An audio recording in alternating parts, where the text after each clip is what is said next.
پاکستانی نوجوان کی خونی داستان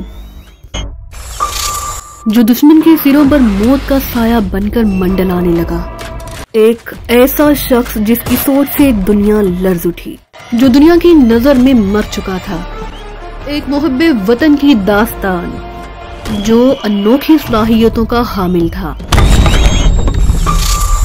وطن دشمنوں کا صفایا کرنے والی ایک قاتل مشین، ایک ایسے نوجوان کی داستان جس کا جادو سر چڑھ کر بولتا تھا، جو مارشل آرٹ کی دنیا کا بے تاج بادشاہ تھا، ایجنٹ شہزاد۔ شام کے سائے ڈھل چکے تھے اور ٹھنڈی ٹھنڈی ہوا کے جھونکوں نے رخساروں سے ٹکرا ٹکرا کر ان میں آگ سے بھرنا شروع کر دی تھی، لیکن شہزاد اس ٹھنڈی حرارت کو صرف رخساروں کی بیرونی جلد تک ہی محسوس کر رہا تھا، ورنہ خود اس کے رگ و رپے میں تو جذبات کا لاوا موجزن تھا، جس کی تسکین کے لیے اسے ڈاکٹر سیماب نے اپنے ہاں آنے کی دعوت دی تھی۔ ڈاکٹر ہوشمند نے اچانک اسے دونوں بازوں میں تھام لیا اور بری طرح سے جھنجھوڑنے لگا۔ آخر تم بت بنے کیوں کھڑے ہو؟ اس سے چیخ کر کہا۔ تم ڈاکٹر بیانکی کے قاتلوں کا سراغ کیوں نہیں لگاتے؟ ڈاکٹر بیانکی؟ شہزاد نے حیرت سے کہا۔ ہاں، اسے قتل کر دیا گیا ہے۔ بڑھنے سے پہلے پلیز چینل کو سبسکرائب اور بیل آئیکن کا بٹن ضرور پریس کریں تاکہ آپ کو آئندہ آنے والی ویڈیو بر وقت مل سکے۔ ڈاکٹر ہوشمند ہذیانی لہجے میں بولا۔ اس کی لاش اپنے خاص کمرے میں پڑی ہے اور فرش کا ایک ایک انچ خون سے سرخ ہو رہا ہے۔ میں نے اپنی زندگی میں پہلے کبھی اتنا بھیانک منظر نہیں دیکھا۔ حالانکہ تم تشدد کی موضوع پر اتھارٹی ہو، شہزاد نے طنزیہ لہجے میں کہا۔ بکواس بند کرو، یہ ایسی باتوں کا وقت نہیں، میرے ساتھ آؤ۔ اس نے شہزاد کا ہاتھ تھام لیا، اسے گھسیٹتا ہوا سفید رنگ کی اس بیضوی سی عمارت کی طرف بڑھ گیا جسے شہزاد ایک بار پہلے بھی دیکھ چکا تھا۔ بیضوی عمارت میں داخل ہونے کے بعد ڈاکٹر ہوشمند اس آتش دان کے سامنے رک گیا جو درحقیقت ڈاکٹر بیانکی کے کمرہ خاص کا خفیہ دروازہ تھا۔ ڈاکٹر ہوشمند نے آتش دان کی طرف اشارہ کرتے ہوئے کہا، اس نے ٹھیک 7 بجے مجھ سے ملاقات کا وعدہ کیا تھا، لیکن وہ آیا نہیں۔ بیانکی وقت کا سختی سے پابند تھا، اس لیے مجھے تشویش ہوئی کہ آخر معاملہ کیا ہے۔ میں نے ٹیلی فون پر رابطہ قائم کرنے کی کوشش کی، لیکن ڈاکٹر بیانکی کی طرف سے کوئی جواب نہیں ملا۔ بلاخر میں گھبرا کر خود ہی یہاں چلا آیا اور یہاں آ کر اس کی لاش سے ملاقات ہوئی۔ شہزاد نے اسبات میں سر ہلا دیا۔ پولیس کو اطلاع دینے کی ضرورت نہیں، کیونکہ اس طرح پریس کو تھنکر سوام کے بارے میں افواہیں اڑانے کا موقع مل جائے گا۔ کیا تم اپنے طور پر اس معاملے کو سنبھال سکتے ہو؟ کیوں نہیں؟ آخر مجھے اسی مقصد کے لیے یہاں متعین کیا گیا ہے۔ تو بس پھر ٹھیک ہے، میری طرف سے تمہیں اجازت ہے، قاتلوں کو تلاش کرو اور انہیں ایسی اذیت ناک موت مارو جس کی مثال پہلے کبھی نہ سنی گئی ہو۔ کیا آپ قاتلوں کی نشاندہی کر سکتے ہیں؟ نہیں، لیکن اس معاملے کا کل کے میسمرزم شو سے گہرا تعلق ہے۔ ڈاکٹر ہوشمند نے سوچتے ہوئے جواب دیا۔ کل اسے ٹرانس میں لے کر یہ ہدایات کی گئی تھی کہ وہ اپنی زندگی کی سب سے اذیت ناک دور تک ذہنی طور پر رسائی حاصل کرنے کی کوشش کرے۔ اوہ، شہزاد نے چونک کر کہا۔ یہ بات اسے پہلے بھی بتائی گئی تھی، لیکن اس نے زیادہ اہمیت نہیں دی۔ اس نے ذہن پر زور ڈال کر جب سب کچھ یاد کرنے کی کوشش کی جو کچھ اس سلسلے میں اسے بتایا گیا تھا، پھر وہ بھی دل ہی دل میں ڈاکٹر ہوشمند کی اس دلیل کا قائل ہو گیا، لیکن اس نے زبان سے کچھ نہیں کہا۔ کیا یہ ممکن نہیں کہ یہ انہیں موٹر سائیکل سوار ہونڈوں کا کارنامہ ہو جنہوں نے تھنکر سوام پر ایک بار پہلے بھی حملہ کیا تھا؟ میں کچھ نہیں جانتا، بس قاتلوں کو تلاش کرو اور انہیں عبرتناک سزا دو تاکہ آئندہ کسی کو جزیرہ فردوس کے اعلیٰ ترین دماغوں کی طرف اس انداز میں دیکھنے کی جرت بھی نہ ہو سکے۔ شہزاد نے اس بات میں سر ہلا دیا۔ میرا خیال ہے سب سے پہلے مجھے لاش کو ایک نظر دیکھ لینا چاہیے۔ شہزاد نے تجویز پیش کی۔ کیوں نہیں؟ ڈاکٹر ہوشمند نے کہا اور خفیہ دروازہ کھول کر شہزاد کو اندر جانے کا اشارہ کیا۔ شہزاد نے کمرے میں قدم رکھا تو ایک لمحے کے لیے اسے اپنی کھوپڑی گھومتی ہوئی محسوس ہوئی۔ ڈاکٹر بیانکی مرنے سے پہلے حشیش سے بھرا ہوا پائپ پی رہا تھا اور کمرے میں ابھی تک حشیش کی بدبو پھیلی ہوئی تھی۔ خود بیانکی کے کمرے کے درمیان چت پڑا تھا اور اس کی آنکھیں چھت کو یوں گھور رہی تھی جیسے وہ عالم بالا کی طرف جاتے ہوئے اپنی روح کو گھور رہی ہو۔ اس کا جسم سرخ خون کے تالاب میں پڑا تھا اور یوں محسوس ہو رہا تھا جیسے بیانکی اپنے ہی خون میں تیر رہا ہو۔ شہزاد نے دیکھا کہ ڈاکٹر بیانکی کے جسم کا ایک حصہ کٹ چکا ہے اور وہاں سے خون کے بے پناہ اخراج کے باعث اس کی موت واقع ہوئی ہے۔ شہزاد چند لمحوں تک لاش کو گھورتا رہا اور سوچتا رہا کہ اس انداز میں صرف وہی قتل کر سکتا ہے جس پر ڈاکٹر بیانکی کو بے پناہ اعتبار رہا ہوگا، اور ایسی ہستی کوئی عورت یا لڑکی ہی ہو سکتی ہے۔ سوچتے ہوئے شہزاد کے ذہن میں وہ تمام تصویریں گھوم گئی جن میں اس نے ڈاکٹر بیانکی کو قابل اعتراض حالت میں دیکھا تھا، اور لڑکی کے ساتھ ہی شہزاد کے ذہن میں وہ حسین لڑکی بھی گھوم گئی جس نے اسے ہر تصویر میں نمایاں طور پر دیکھا تھا۔ ڈاکٹر سیماب کے ساتھ نشاط کی گھڑیاں گزارنے کا خیال اب اس کے ذہن میں موجود تھا اور انجانی خواہشات مچل مچل کر اس کے دل کو گناہگار دھڑکنوں سے آشنا کر رہی تھی، لیکن وہ اچانک جس صورتحال سے دوچار ہو گیا اس کے پیش نظر یہ سب کچھ محدود ہو کر رہ گیا تھا۔ اچانک اس کی نگاہ کونے میں رکھے ہوئے ٹیلی فون کی طرف گئی تو بے ساختہ اس کے دل میں یہ خواہش پیدا ہو گئی کہ وہ کم از کم ڈاکٹر سیماب کو ٹیلی فون پر اطلاع دے کر ملاقات کو آئندہ شب کے لیے تو ملتوی کر ہی سکتا ہے۔ وہ تیزی سے فون کی طرف بڑھا اور ریسیور اٹھا کر جلدی سے ڈاکٹر سیماب کا نمبر ڈائل کرنے لگا۔ دوسری طرف گھنٹی بجتی رہی اور دیر تک بجتی ہی رہی، لیکن ڈاکٹر سیماب کی سریلی آواز سنائی نہیں دی۔ شہزاد الجھن میں پڑ گیا۔ ڈاکٹر سیماب کو اس وقت ہر حال میں اپنے گھر ہونا چاہیے، لیکن شاید وہ کسی دوسرے کمرے میں تھی جس کی وجہ سے وہ فون کی گھنٹی نہ سن سکی ہوگی۔ اس خیال کے تحت وہ دیر تک منتظر رہا، بلاخر اس نتیجے پر پہنچا کہ ڈاکٹر سیماب گھر میں موجود نہیں۔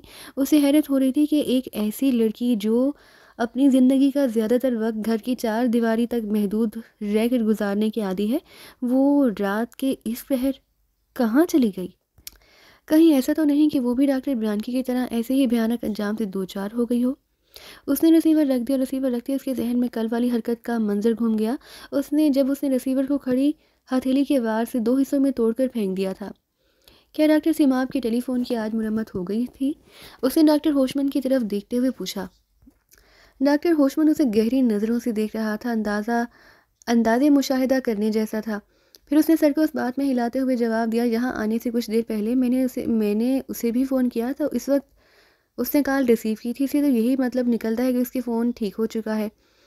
کیا تم ڈاکٹر سیماب سے رابطہ قائم کرنے کی کوشش کر رہے تھے؟ ہاں، دراصل ہمارے درمیان آج رات ملاقات کا وقت طے تھا، اس لیے میں نے سوچا کہ کیوں نہ اسے فون کر کے معذرت کر لوں۔ ملاقات؟ ڈاکٹر ہوشمن بڑبڑایا، لیکن ڈاکٹر سیماب تو کسی سے ملنا جلنا پسند نہیں کرتی۔ میرا خیال ہے کہ تھنکر سوام کے سارے ہی ڈاکٹر اس سلسلے میں قسمت آزمائی کر کے تھک ہار چکے ہوں گے۔ آخر تم سے ملاقات کا وقت طے کرنے کی اسے کیا ضرورت تھی؟ آپ شاید یہ بھول رہے ہیں کہ میں یہاں ہر سائنسدان کے تحفظ کے لیے بھیجا گیا ہوں، شہزاد نے اسے یاد دلاتے ہوئے کہا۔ تمہاری تحفظ کا ایک نمونہ تو اس وقت سامنے ہی پڑا ہے، ڈاکٹر ہوشمن نے بیانکی کی لاش کی طرف اشارہ کرتے ہوئے کہا۔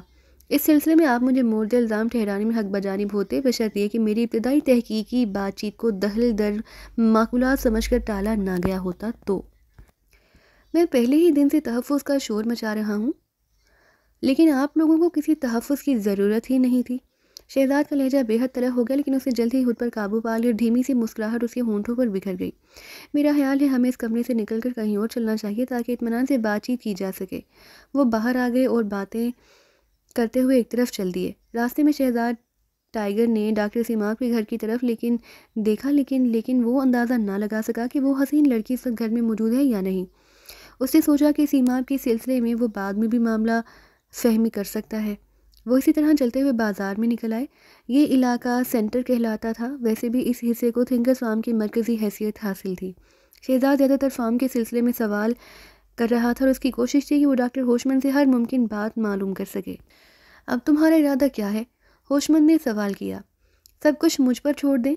کیا تھنکرز فارم کا تحقیقی کام بھی؟ ہوشمن کے لہجے میں حیرت تھی۔ جی نہیں، شہزاد نے بمشکل ایک بے ساختہ کہکہے کو دباتے ہوئے جواب دیا۔ میرا اشارہ قتل کی اس واردات کی طرف تھا۔ میں جانتا ہوں کہ تم اس معاملے کو سنبھال لو گے، ڈاکٹر ہوشمن نے اسی کندھے پر شفقت سے ہاتھ پھیرتے ہوئے کہا۔ ویسے میرا مشورہ ہے کہ تم اس معاملے سے اب پولیس کو مطلع کر ہی ڈالو۔ میں دیکھتا ہوں، ویسے پولیس؟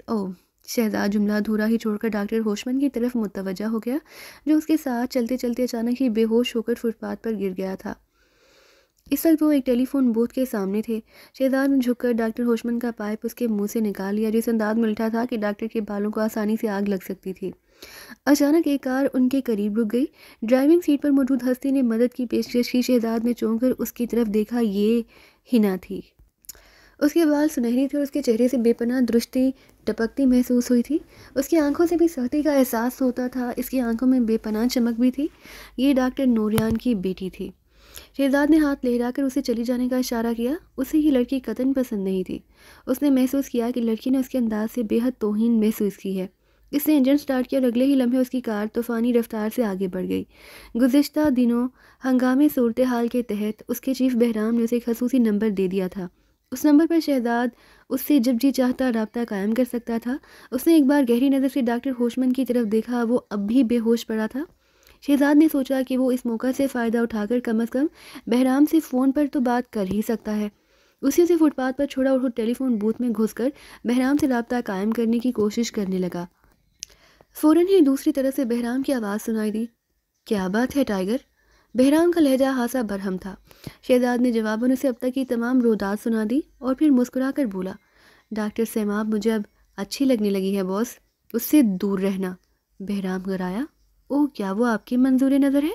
بکواس مت کرو، وہ ہماری ایجنٹ ہے اور وہ صورتحال کی رپورٹ تم سے پہلے ہی دے چکی ہے، اس سے دور رہنا ٹائیگر، وہ اس معاملے میں ہماری مددگار ہے، وہ اب تک کئی کارآمد باتیں بتا چکی ہے۔ کیا اس فوٹوگرافر کے بارے میں بھی جس نے وہ قابل اعتراض تصویریں اتاری تھی؟ سنو، بہرام نے یکایک کہا، اب ہم اس معاملے سے ہاتھ کھینچ رہے ہیں، اس لیے تم وہاں سے ہٹ جاؤ، تم معمول کے مطابق اپنی زندگی گزارنا شروع کر دو، ہم خود ہی تم سے رابطہ قائم کر لیں گے۔ شہزاد نے جھلا کر ریسیور کو حکم میں ڈال دیا۔ ڈاکٹر سیماب کے سلسلے میں بہرام نے جو انکشاف کیا تھا اس کی وجہ سے شہزاد کا موڈ زیادہ خراب ہو گیا تھا، لیکن اس نے فیصلہ کر لیا کہ وہ اس لڑکی سے ضرور نمٹے گا، آخر اس نے کیا سمجھ کر اسے احمق بنانے کی کوشش کی تھی۔ وہ ڈاکٹر ہوشمند کے قریب آیا تو اس کے پپوٹے پھڑ پھڑا رہے تھے اور وہ ہوش میں آ رہا تھا۔ جلدی ہی وہ اٹھ بیٹھا۔ اتفاق سے اس وقت تک اس طرف سے کسی کار کا گزر نہیں ہوا، ورنہ وہاں اچھا خاصا ہجوم ہو جاتا۔ ڈاکٹر ہوشمند نے ہوش میں آتے ہی اس سے سوال کیا، تم کیسے ہو بیٹے؟ ٹھیک ہوں، پولیس کو فون نہیں کر سکا۔ میں تمہاری دشواری کو سمجھتا ہوں، سیکیورٹی آفیسر کی ڈیوٹی واقعی بڑی سخت ہوتی ہے، لیکن میرا خیال ہے کہ میں شاید اب کام جاری نہ رکھ سکوں۔ کیوں؟ کیوں؟ ڈاکٹر ہوشمند نے حیرت سے کہا، تم ایسا نہیں کر سکتے، مجھے تمہاری ضرورت ہے۔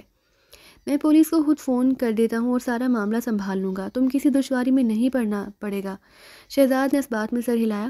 ڈاکٹر ہوشمند کپڑے جھاڑتا ہوا ٹیلی فون بوتھ کی طرف بڑھ گیا اور شہزاد چپکے سے آگے بڑھ گیا۔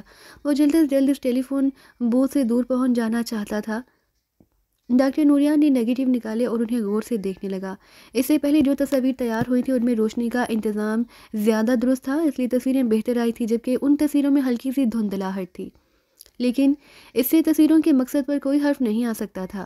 اس لیے ڈاکٹر نوریان نے اطمینان کی ایک طویل سانس لی، کیونکہ بہرحال اس کے سامنے تصویروں کا ایک مکمل سیٹ موجود تھا۔ ان تصویروں کو دیکھنے کے بعد اس نے پائپ جلایا اور دھیرے دھیرے اس کے کش لیتا ہوا خیالوں کی گہرائی میں کھو گیا۔ وہ گزشتہ کئی مہینے سے تھنکر سوام میں آیا اور اب تک کئی سائنسدانوں کی اس انداز میں تصویریں اتار چکا تھا۔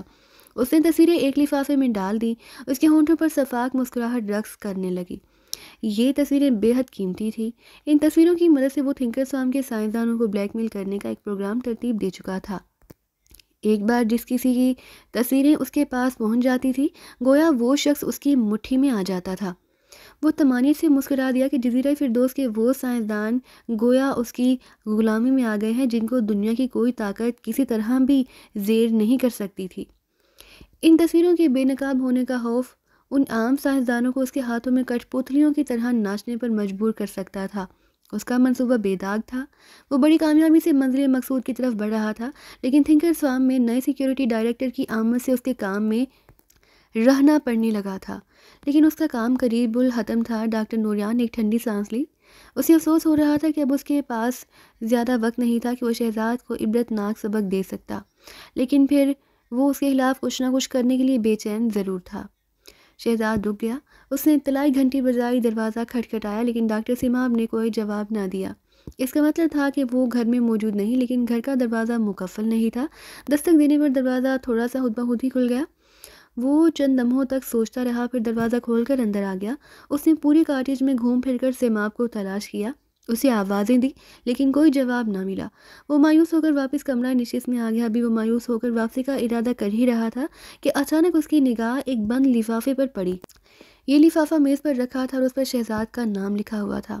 شہزاد نے بے قراری سے لفافہ اٹھایا اور اس کی انگلیوں نے بے چینی سے اسے چاک کر ڈالا۔ اندر سے اس کے نام ایک مختصر سا خط نکلا۔ شہزاد، تم سے ملاقات ہوئی تو میں نے سرگوش سے اپنی عقیدت کا اظہار کیا تھا، لیکن اس عقیدت کی اصل وجہ نہیں بتائی تھی۔ وہ وجہ تم تھے۔ مجھے اپنے طور پر یقین ہو چکا ہے کہ تم ہی اس کے وہ شاہکار ہو جسے تیار کرنے کی وہ باتیں کیا کرتا تھا، اور میں نے بچپن ہی سے اس کے شاہکار کو اپنا آئیڈیل بنا لیا تھا۔ مجھے تم سے بے پناہ محبت ہے شہزاد، بے پناہ محبت۔ لیکن مصیبت یہ ہے کہ تم سے ملاقات کے بعد مجھ سے کئی ناقابل اطلاعی غلطیاں ہو چکی ہیں، اس لیے یہ تحریر شاید اتنی بڑی غلطی ثابت نہ ہو۔ اگر زندگی نے وفا کی تو میں بھی تم سے یقیناً وفا کروں گی، اور اگر تم اپنی زندگی سے وفا کے خواہش مند ہو تو ڈاکٹر نوریان کی طرف سے ہوشیار رہنا۔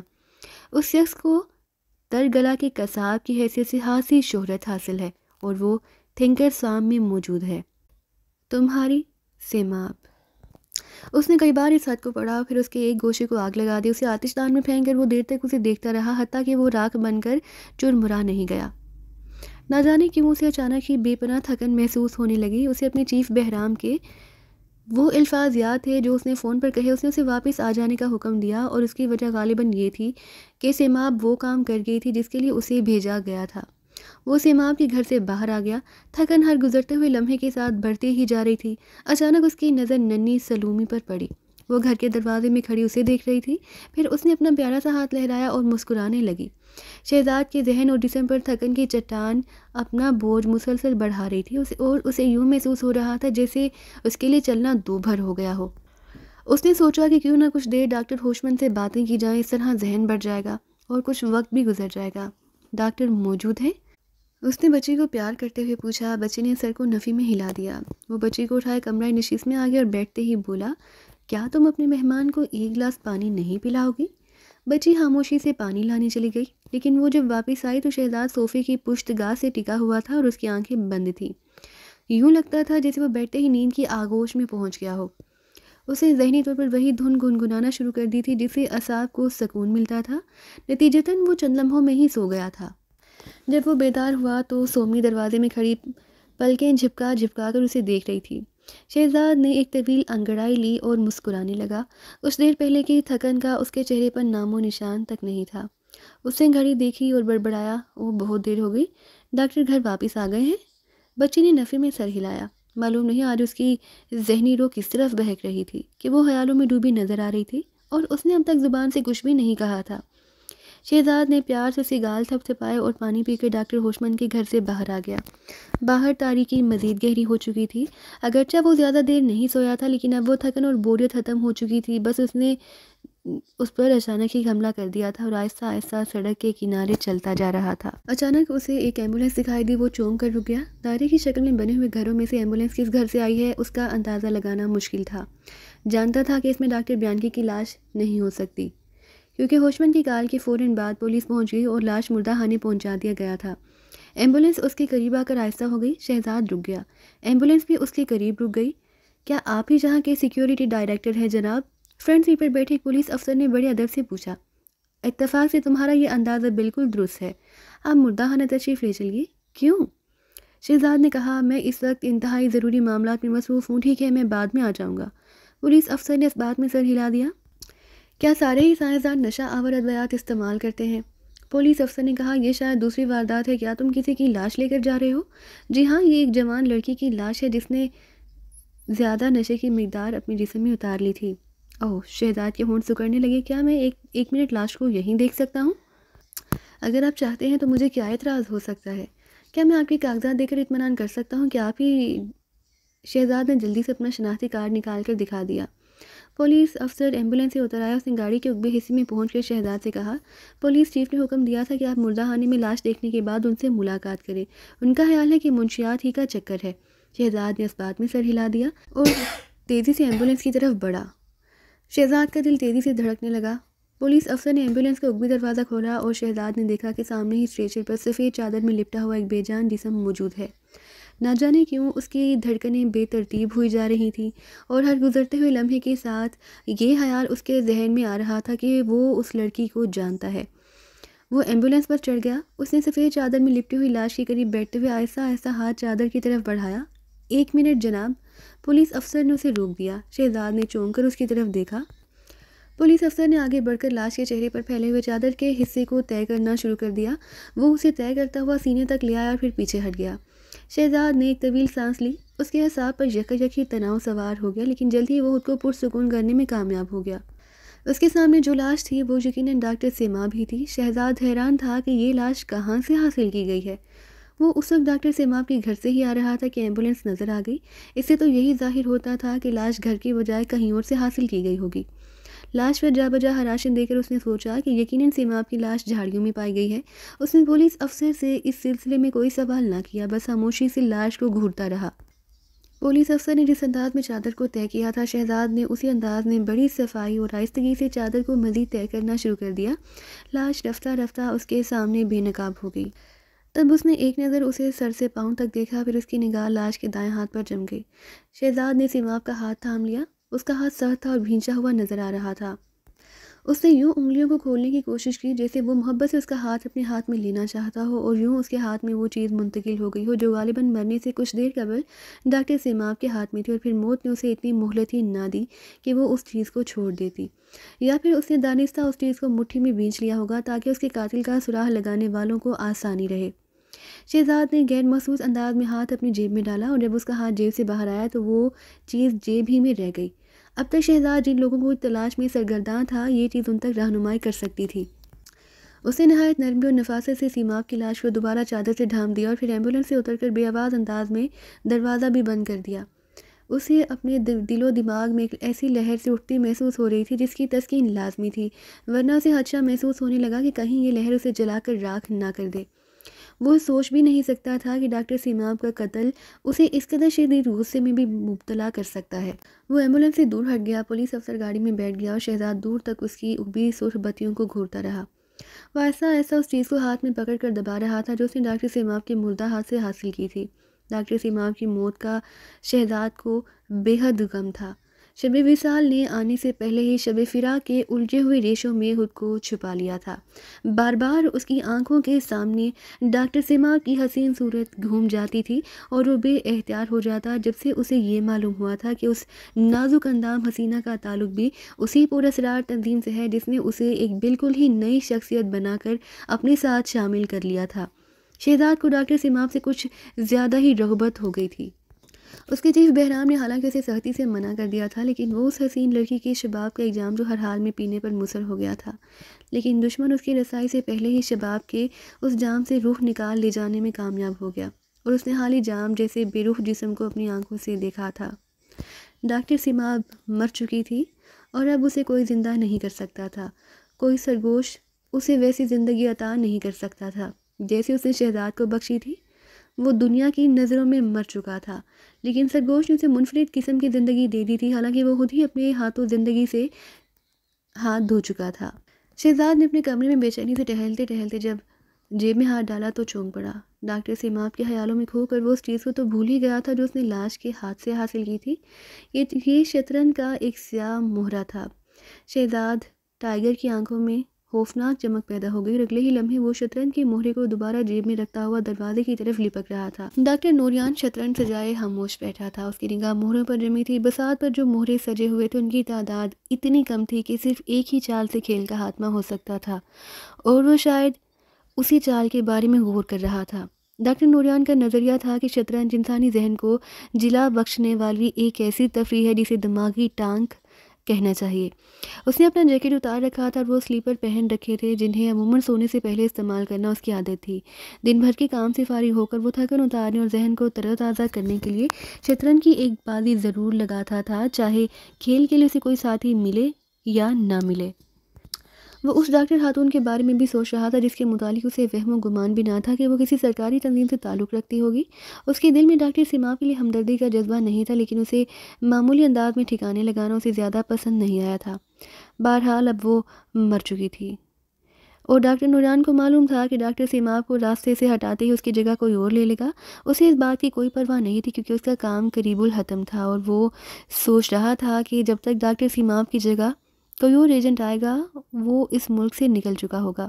اس نے تھنکرز فارم میں کام کرنے والے جزیرہ فردوس کے اعلیٰ دماغ کے افراد کی تصویریں حاصل کی تھیں، ان کی مدد سے وہ ملک تھنکرز فارم پر اپنے پنجے گاڑنے میں کامیاب ہو چکا تھا، اور جزیرہ فردوس کی حکومت کا ہر قیمتی راز منہ مانگے داموں خریدنے پر آمادہ ہو جاتا ہے، اور یہی ڈاکٹر نوریان کا مشن بھی تھا۔ اس نے تھنکر سام کے سائنسدانوں کو ہر طرح سے جکڑ رکھا تھا اور اس دستاویز کو فروخت کر کے وہ لاکھوں کما سکتا تھا۔ اس نے ان اعلیٰ دماغ افراد کو جس انداز میں بے بس کرنے کی چال چلی تھی وہ کوئی مناسب اور اخلاقی اعتبار سے صحت مند طریقہ نہیں تھا، لیکن ڈاکٹر نوریان ایک بوڑھا آدمی تھا اور اس کے نزدیک اخلاقی طور پر صحت مند اور مناسب طریقے صرف جوانوں ہی کو آزمانا چاہیے۔ بوڑھوں کو تو بس کسی نہ کسی طریقے سے کام نکالنے سے مطلب ہونا چاہیے۔ اس نے شطرنج کی بساط کی طرف دیکھا، وہاں صرف ایک کالا شاہ نظر آ رہا تھا اور اس شاہ کے مقابلے میں سفید شاہ، وزیر، روح اور 2 گھوڑے موجود تھے۔ ڈاکٹر نوریان کے ذہن میں ایک بار پھر سیماب کا پیکر اتر آیا۔ وہ کافی دیر قبل اس کے ساتھ بیٹھا شطرنج کھیل رہا تھا اور یہ ادھوری بازی اسی وقت سے باقی تھی۔ اسے یاد آیا کہ اس نے مسکرا کر سیماب سے کہا تھا کہ اب تمہارے پاس کوئی رستہ نہیں، تم بازی ہار گئی ہو ڈاکٹر سیماب۔ اس وقت تک ڈاکٹر سیماب کے جسم میں نشے کی لہروں نے اپنے اثر کا دائرہ کافی حد تک وسیع کر لیا تھا اور اس کی سیاہ پلکیں آہستہ آہستہ جھک کر بند ہونے کے قریب پہنچ گئی تھی۔ اس کے باوجود سیماب نے اس کی بات کا جواب دیا تھا، ہو سکتا ہے لیکن ڈاکٹر نوریان میں بازی ہارنے کے باوجود جیت جاؤں گی۔ ڈاکٹر سیماب کا یہ جملہ اس کے ذہن میں گونج گیا تو وہ کھلکھلا کر ہنس پڑا۔ احمق لڑکی اس کو کس قدر ذہین سمجھ رہی تھی۔ اس کے پاس نہ تو شطرنج جیتنے کا کوئی راستہ تھا، نہ ہی وہ زندگی کی بازی جیت سکتی تھی، اور پھر وہ دونوں بازیاں بیک وقت ہار گئی۔ ڈاکٹر نوریان نے ایک طویل انگڑائی لی اور سوچا کہ سونے سے پہلے تنہا ہی ایک بازی لگا لے۔ اس ارادے سے وہ ابھی بساط کی طرف بڑھا ہی تھا کہ اچانک اسے ٹھٹک جانا پڑا۔ اس کے کمرے کا دروازہ ایک دھماکے سے کھل گیا۔ وہ چونک کر دروازے کی طرف دیکھنے لگا۔ دروازے میں تھنکر سام کا وہی نیا سیکیورٹی افسر کھڑا اسے گھور رہا تھا۔ اس نے کباڑ اتنی شدت سے دھکا مار کر کھولے کہ دونوں پٹ کافی زور سے دیوار کے ساتھ ٹکرائے اور کمرے میں ایسی آوازیں پیدا ہوئیں جیسے بیک وقت در و دیوار گرج اٹھے ہوں۔ ڈاکٹر نوریان کی بھویں تن گئی۔ کسی کے ہاں داخل ہونے کا یہ انداز اسے قطعی پسند نہ آیا تھا، لیکن وہ شہزاد پہلگام کا حلیہ اور اس کے کپڑوں کی حالت دیکھ کر چونک پڑا۔ لمحے بھر کو یوں محسوس ہوا جیسے یہ سیکیورٹی افسر کسی بھٹی سے نکل کر آیا ہو۔ وہ دہکتا ہوا نظر آ رہا تھا، اس کے رخسار تمتما رہے تھے، سانس دھونکنی کی طرح چل رہی تھی اور آنکھیں سرخ ہو رہی تھی۔ ہیلو ڈاکٹر نوریان، شہزاد بولا تو اس کی آواز اور لہجہ ظاہری حالت کے مقابلے میں بے حد نرم اور اپنائیت سے بھرپور تھا۔ وہ اس کی آواز تو لگتی ہی نہیں تھی۔ ڈاکٹر نے سوالیہ نظروں سے اس کی طرف دیکھا۔ میں نے سوچا کہ سونے سے پہلے آپ کے ساتھ شطرنج کی ایک بازی ہی کھیلتا چلوں، شہزاد نے کہا اور اس کے ہونٹوں کا تناؤ ختم ہو کر مسکراہٹ میں ڈھل گیا۔ کتنی میٹھی اور سحر انگیز مسکراہٹ تھی۔ ڈاکٹر کے تیور قدرے ڈھیلے پڑ گئے۔ میرا خیال ہے اب کافی رات ہو گئی ہے، اس نے کہا، لیکن میں دیکھ رہا ہوں کہ آپ تنہا نئی بازی کے لیے مہرے ترتیب دینے کا ارادہ کر رہے تھے۔ شہزاد نے جواز پیش کیا۔ ڈاکٹر نوریان نے جلدی سے ہاتھ کھینچ لیا۔ دروازہ کھلنے کا دھماکہ سننے کے بعد اس کا ہاتھ جس انداز میں ساکت تھا وہیں ساکت رہ گیا۔ اب کوئی فائدہ نہیں، اس کا ارادہ بے نقاب ہو چکا تھا۔ شہزاد آگے آیا، اس نے حکم میں دروازہ بند کر دیا۔ اس بار شہزاد کے انداز میں وہ جارحیت نہیں تھی جس کا مظاہرہ اس نے دروازہ کھولتے وقت کیا تھا۔ تم کیا چاہتے ہو؟ نوریان اس کے اس انداز میں اندر آنے پر برہم ہو گیا۔ رات کے اس پہر شطرنج کھیلنے کا کون سا موقع ہے؟ پھر تمہاری حالت پاگلوں جیسی ہو رہی ہے۔ تمہیں اس انداز میں میرے گھر میں داخل نہیں ہونا چاہیے تھا۔ اندر آنے کا انداز چاہے کچھ بھی ہو، نتیجہ یہ ہوتا ہے کہ اندر آنے والا اندر آ جاتا ہے۔ شہزاد نے فلسفیانہ لہجے میں کہا، کیا تم نشے میں ہو سیکیورٹی افسر؟ نہیں، صرف ایک بازی کی پیاس محسوس کر رہا ہوں۔ ٹھیک ہے، ڈاکٹر نوریان نے ایک طویل سانس لے کر کہا، اگر تم بضد ہو تو آؤ ایک بازی کھیل ہی لیتے ہیں۔ اپنا جیکٹ اتار کر ادھر دیوار پر ٹانگ دو اور اطمینان سے بیٹھ جاؤ۔ شہزاد نے اپنا جیکٹ اتار دیا۔ کمرے کے وسط میں ایک کہانی سٹینڈ تھا جس پر شطرنج کی بساط بچھی ہوئی تھی۔ اس سٹینڈ کے قریب آمنے سامنے شاہ بلوچ کی 2 کرسیاں تھیں جن سے 2 مختصر میزیں جڑی ہوئی تھیں۔ ان کرسیوں کی ہتھیاں مضبوط اور قدرے کشادہ نظر آ رہی تھی۔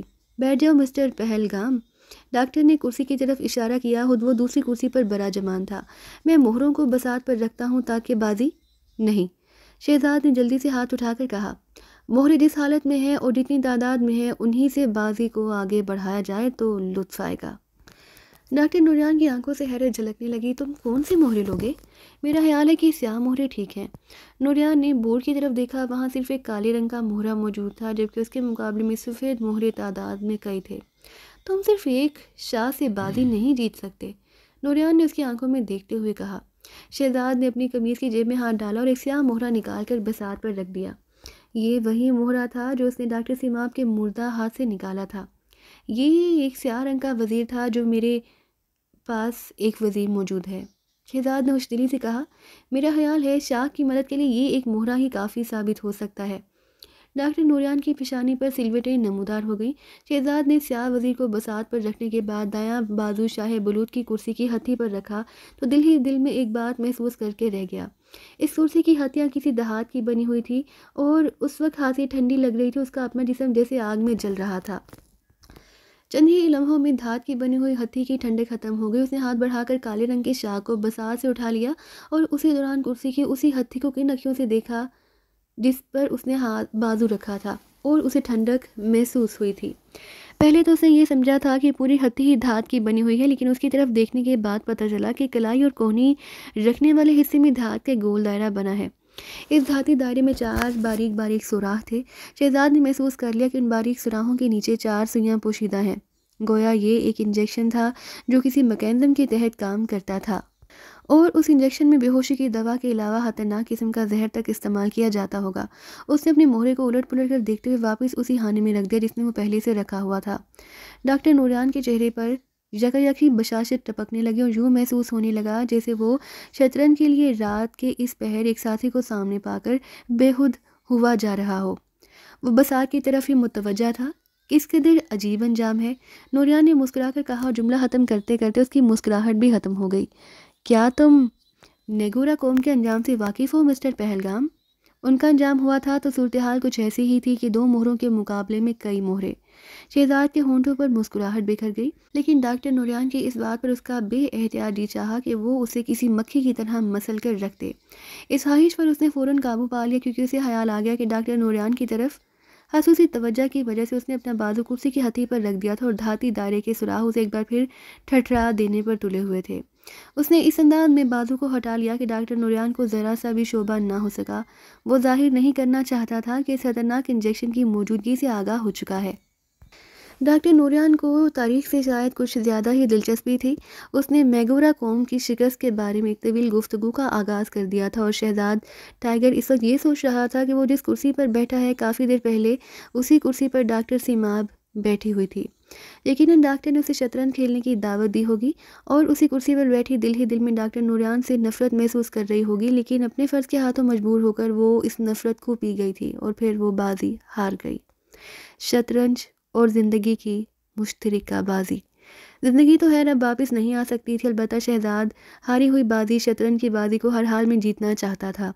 آپ کی چال ہے ڈاکٹر، اس نے نوریان کی طرف دیکھتے ہوئے مسکرا کر کہا، پہلے آپ چلیں گے۔ ڈاکٹر کی ہونٹوں پر مسکراہٹ فتح مندی کے احساس بھرپور نمایاں تھا۔ اس نے بڑی خوشدلی سے سر کو اس بات میں سر ہلا دیا۔ پیادہ، نوریان نے کہا، اگرچہ بساط پر یہ اہمیت کے اعتبار سے کم تر مہرے ہوتے ہیں، لیکن اگر انہیں ڈھنگ سے استعمال کیا جائے تو کھیل میں ان سے خطرناک شاید کوئی بھی مہرہ نہیں ہوتا۔ جی ہاں، خصوصاً اس وقت جب یہ لامازی قوم کے ایک جنونی پیادے ہوں جن کا مقابلہ عورتوں اور بچوں سے رہا ہو۔ اس صورت میں یہ پیادے واقعی خطرناک ثابت ہوتے ہیں، کیونکہ انہیں عورتوں کی عصمت اور حرمت اور بچوں کی معصومیت کا ذرا بھی احساس نہیں ہوتا۔ ڈاکٹر نوریان کے چہرے پر یکایک تناؤ پیدا ہو گیا۔ شہزاد نے اس پر بڑا زوردار حملہ کیا تھا اور ڈاکٹر دل ہی دل میں پیچ و تاب کھا کر رہ گیا، لیکن اس سے پہلے کہ وہ کوئی جواب دیتا ایک لڑکی دروازہ کھول کر اندر آ گئی۔ ڈاکٹر چونک کر دروازے کی طرف متوجہ ہو گیا۔ شہزاد نے بھی ادھر ہی دیکھا۔ وہ ایک خوبصورت لڑکی تھی اور شہزاد اسے پہلے بھی دیکھ چکا تھا، لیکن آج اس نے پہلی گہری نگاہ لڑکی پر ڈالی تو اسے اپنے دماغ میں بھونچال سا آتا محسوس ہونے لگا۔ یہ نوریان کی بیٹی ہنا تھی۔ لڑکی نے ایک سرخ اسکرٹ پہن رکھا تھا، اس کے بالائی دھڑ کو ایک سویٹر نے جکڑ رکھا تھا جس کے نیچے سے لڑکی نے زیر جامہ پہننے کی شاید ضرورت محسوس نہ کی تھی۔ لڑکی نے دروازے سے اندر آتے ہی شہزاد کو چونک کر دیکھا۔ اس کے چونکنے کا انداز بے ساختہ تھا، شاید اسے توقع نہ تھی کہ اس کے باپ کے ساتھ کوئی اور بھی موجود ہوگا۔ اگلے ہی لمحے وہ چونکنے کا ہر تاثر چہرے اور آنکھوں سے زائل کر کے توجہ سے شہزاد کی طرف دیکھنے لگی۔ اس کے ساتھ اس نے بالائی لب دانتوں میں دبا لیے۔ شہزاد نے محسوس کیا کہ وہ اس کی آنکھوں میں بے پناہ چمک نظر آنے لگی ہے۔ ہنا، نوریان نے اس لڑکی کی طرف دیکھ کر جلدی سے کہا، اس وقت ہمارے ہاں ایک غیر متوقع مہمان موجود ہے، پلیز اس کے خاطر تواضع کے لیے کوئی بندوبست کرو۔ شہزاد نے ڈاکٹر نوریان کی بیٹی ہنا کی طرف دیکھا۔ اگرچہ دیکھنے کا انداز سرسری سا تھا، لیکن در حقیقت وہ لڑکی کے دل و دماغ میں مچلتے ہوئے طوفان کی لہریں تک دیکھ رہا تھا۔ ہنا کے بال سنہرے تھے اور اس کے چہرے سے بے پناہ درشتی ٹپکتی محسوس ہوئی تھی، اور وہ ایک پرکشش لڑکی تھی جس کے جسم کی قیامت ہے ساتھ ہی دلوں کو بےتاب کرنے کے لیے کافی تھی، لیکن اس کے چہرے پر جو صفاکی کا تاثر تھا اس نے لڑکی کے حسن کو مان کر رکھا تھا۔ اس کی آنکھوں میں بلوٹ جیسی چمک تھی، شاید اسی لیے پہلی نگاہ میں ان آنکھوں کو دیکھ کر یہ احساس ہوتا تھا جیسے وہ کانچ کی بنی ہوئی ہو۔ شہزاد اس لڑکی کو دیکھتے ہی ماضی کے ایک منظر میں کھو گیا، ماضی قریب کا منظر جب وہ ڈاکٹر ہوشمند کے ساتھ فٹ پاتھ پر چلا جا رہا تھا اور ہوشمند گر کر بے ہوش ہو گیا تھا۔ تب ایک کار قریب آ کر رکی اور ایک لڑکی نے مدد کی پیشکش کی تھی۔ وہ لڑکی یہی ہنا تھی۔ شہزاد کو یاد آ گیا کہ اس نے بڑی رکھائی سے ہنا کی پیشکش کو رد کر دیا تھا۔ اسے ہنا کے چہرے پر چھائے ہوئے تاثرات اور آنکھوں میں بھوکی شیرنی جیسی غضبناکی نہیں بھول سکتی تھی۔ اس نے ڈاکٹر نوریان کی بات بڑی توجہ سے سنی، لیکن ایک بار پھر اپنے باپ کی طرف نہیں دیکھا۔ وہ تو پلکیں جھپکائے بغیر شہزاد کو دیکھ رہی تھی۔ نوریان کے حکم پر اس نے اسبات میں سر ہلا دیا۔ یقیناً پاپا۔ اس نے صرف ایک لمحے کے لیے شہزاد سے نگاہ ہٹا کر نوریان کی طرف دیکھا اور پھر شہزاد کی طرف متوجہ ہو کر بولی، آپ کیا پینا پسند کریں گے؟ گھر میں اس وقت جو بھی آسانی سے دستیاب ہو لے آؤ، نوریان نے کہا لگا کر کہا۔ مثال کے طور پر کسی بچے کا پیالہ بھر لہو، سانپ کی کھوپڑی، سائنائڈ کا جام۔ ہنا چونک پڑی۔ اس نے الجھن سے اپنے باپ کی طرف دیکھا۔ انداز ایسا ہی تھا جیسے اسے شبہ ہو گیا ہو کہ کہیں نوریان پاگل تو نہیں ہو گیا۔ شہزاد نے پلٹ کر ڈاکٹر نوریان کی طرف دیکھا۔ دراصل ہمارا یہ مہمان زندہ دل آدمی ہے۔ نوریان نے ہنسی ضبط کرتے ہوئے اپنے پہلے جملے کی وضاحت کی۔ میں مذاق کر رہا تھا، تم جاؤ اور جو کچھ بھی تیار کر سکتی ہو لے آؤ، لیکن بہت جلدی، کیونکہ ہم اس وقت پوری بازی نہیں لگا رہے بلکہ ایک ادھوری بازی ہی مکمل کر رہے ہیں۔ ہنا کے ہونٹوں پر پہلی بار مسکراہٹ ابھر آئی۔ وہ دروازے سے ہی واپس چلی گئی۔ جب وہ کمرے سے نکل گئی اور دروازہ بند ہو گیا تو ڈاکٹر نوریان نے شہزاد کی طرف متوجہ ہوتے ہوئے پھر وہی موضوع چھیڑ دیا جس پر وہ پہلے بات کر رہے تھے۔ میرا خیال ہے تمہیں لاماضیوں سے بہت دلچسپی ہے اور تم ان کے بارے میں بات چیت کر کے لطف اندوز ہوتے ہو۔ دراصل مجھے شروع ہی سے دیوانگی بہت پسند ہے، لیکن لاماضیوں میں تو اب یہ عنصر مفقود ہے۔ ہاں، شہزاد نے تائید میں سر ہلا دیا۔ دیوانگی کا خاتمہ ہی دراصل اس قوم کی تباہی کا باعث بنا ہے، ورنہ آج جزیرہ فردوس کی بجائے لاماضی دنیا میں سب سے آگے ہوتے۔ او نوریان کی مسکراہٹ دم توڑ گئی۔ لاماضیوں میں سب سے بڑی خامی یہ تھی کہ انہوں نے غیر اہم ہدف پر بے پناہ توانائی ضائع کر دی۔ غلط اور غیر ضروری ہدف پر بار بار حملے توانائی کے ضیاع کا باعث بنتے ہیں اور یہ کمزور قسم کی دیوانگی کہلاتی ہے، جبکہ اصل دیوانگی کسی آتش فشاں کی طرف ہوتی ہے۔ دیکھنے میں خاموش اور بے حرکت آتش فشاں کے سینے میں نفرت کا کتنا لاوا ہوتا ہے، وہ باہر سے ہرگز نہیں آتا۔ جزیرہ فردوس کے عوام کی حالت بھی ایک ایسے خاموش آتش فشاں جیسی ہے۔ یہی وجہ ہے کہ اس قوم کو مات دینا لاماضیوں کے بس کی بات نہیں رہی۔ میرا خیال ہے کہ تم کچھ جانبداری سے کام لے رہے ہو، نوریان نے مسکرا کر کہا۔ جو جنگ میں فاتح ہوتا ہے تاریخ بھی وہی لکھتا ہے، اور کوئی اپنے خلاف نہیں لکھتا، اپنی حامیوں کا کوئی بھی تذکرہ نہیں کرتا۔ شہزاد بظاہر تو پرسکون بیٹھا تھا، لیکن نیموا آنکھوں سے وہ نوریان کی ایک ایک حرکت کو دیکھ رہا تھا۔ بات کرتے کرتے اچانک ہی ڈاکٹر نوریان کا ہاتھ اپنی کرسی کی ہتھی پر پڑا اور تب اس کی کلائی میں ہلکا سا ہم پیدا ہونے لگا۔ شہزاد دیکھ چکا تھا کہ اس کلائی کے نیچے کرسی کے ہتھی میں ایک بٹن لگا ہوا ہے، بالکل ویسا ہی گول بٹن جیسا کہ اس کی ہتھی میں تھا۔ وہ سمجھ گیا کہ نوریان اس بٹن کو دبا کر اس انجیکشن کو حرکت میں لانا چاہتا ہے۔ اس نے ہاتھ کو دوبارہ اس ہتھی پر رکھ لیا اور اسے اپنے بازو پر دھات کی خفیف سی ٹھنڈک بھی محسوس ہو رہی تھی۔ وہ جانتا تھا کہ جیسے ہی نوریان بٹن دبانے میں کامیاب ہوا، ننھے ننھے سوراخوں سے چار سوئیاں اسے چبھ جائیں گی۔ اس نے بازو کو ہٹانے کی کوشش نہیں کی کیونکہ وہ دیکھنا چاہتا تھا کہ نوریان کیا کرتا ہے۔ اسے اچھی طرح یاد تھا کہ اپنے چیف سے بات کرتے ہوئے اسے کیا احکامات ملے تھے۔ بہرام نے اسے حکم دیا تھا کہ وہ فوراً اس معاملے سے الگ ہو جائے۔ غالباً یہ حکم اس لیے دیا گیا تھا کہ ڈاکٹر سیماب اس معاملے کو بے نقاب کرنے کی منزل تک پہنچ گئے تھے اور بہرام کو یقین تھا کہ وہ حقیقت معلوم کر لے گی۔ وہ یقیناً اس مقصد میں کامیاب ہو جاتی، لیکن اس نے شہزاد سے الگ رہ کر نوریان کے ہاں رسائی حاصل کی اور یہی ماری گئی۔ اگرچہ احکامات کے مطابق شہزاد کو واپس چلے جانا چاہیے تھا، لیکن وہ اپنے اس مشن کو ادھورا نہیں چھوڑنا چاہتا تھا۔ یوں بھی اگر ڈاکٹر سیماب کامیاب ہو جاتی تو یہ اس کے لیے بے حد شرمناک بات ہوتی، لیکن اسے ایک موقع مل گیا تھا اور وہ اس موقع سے بھرپور فائدہ اٹھانا چاہتا تھا۔ یہ الگ بات ہے کہ معاملے کی تہہ تک پہنچنے کے لیے اسے حقیقی اشارہ سیماب ہی کی طرف سے ملا تھا۔ ڈاکٹر نوریان بٹن دبا چکا تھا۔ شہزاد ٹائیگر نے اپنے ذہن کو آزاد چھوڑ دیا اور وہ مشق چھوڑ دی جس کی وجہ سے اس کی نفس کی رفتار نہ ہونے کے برابر ہو جاتی۔ اس طرح چونکہ جسم کا دوران خون ہی تقریباً رک جاتا ہے، اس لیے انجیکشن سے نکلنے والی دوا اس کے جسم میں سرایت نہیں کر سکتی تھی۔ اس کے ساتھ اسے اپنا بازو بھی اکڑانا شروع کر دی، جس کا نچلا گوشت اس قدر سخت ہو گیا کہ سوئیوں میں ذرا سی بھی نہیں چبھ سکتی تھی۔ وہ بازو کو ہتھی پر رکھے بیٹھا رہا، سوئیاں سراہوں سے نکل کر اس کے بازو سے چھو رہی تھی، لیکن ان سے نکلنے والا سیال جسم میں داخل ہونے کے بجائے بازو سے مس ہوتا ہوا بہہ رہا تھا۔ وہ سوچ رہا تھا کہ اس انجیکشن میں کس قسم کی دوا ہوگی، محض بے ہوش کرنے والی دوا یا پھر کوئی مہلک زہر۔ اس بات کا اندازہ ہونے پر ہی اسے آئندہ اقدام کرنا تھا۔ شہزاد اب بھی نیموا آنکھوں سے نوریان کی طرف دیکھ کر مسکرا رہا تھا۔ اس کے ہونٹوں پر جواباً دوستانہ مسکراہٹ بکھری تھی، لیکن اس کی کلائی اب بھی انجیکشن کے میکانزم کو حرکت دینے والے بٹن پر دباؤ ڈالنے میں مصروف تھی۔ وہ حیران تھا کہ ڈاکٹر نوریان اس کرسی پر نہ جانے کتنے لوگوں کو بٹھا کر یہ انجیکشن لگا چکا ہوگا، لیکن اسے اس بات کی زیادہ پرواہ نہیں تھی، کیونکہ وہ جانتا تھا کہ نوریان ایک ایسے شخص کو آخری انجیکشن لگا رہا ہے جو انسان ہوتے ہوئے بھی انسانوں سے بلند تر تھا۔ اس کی پھرتی کا اندازہ اس بات سے بآسانی لگایا جا سکتا تھا کہ وہ ہوا میں اڑتی مکھی کو نہایت اطمینان سے پکڑ سکتا تھا، اور یہ نوریان کی بدقسمتی ہی تھی کہ وہ اپنی منزل کے قریب پہنچ کر ایک ایسے شخص سے ٹکرا رہا تھا جس کی بے پناہ صلاحیتیں اس کی شیطانی سوچوں سے کہیں زیادہ تھیں۔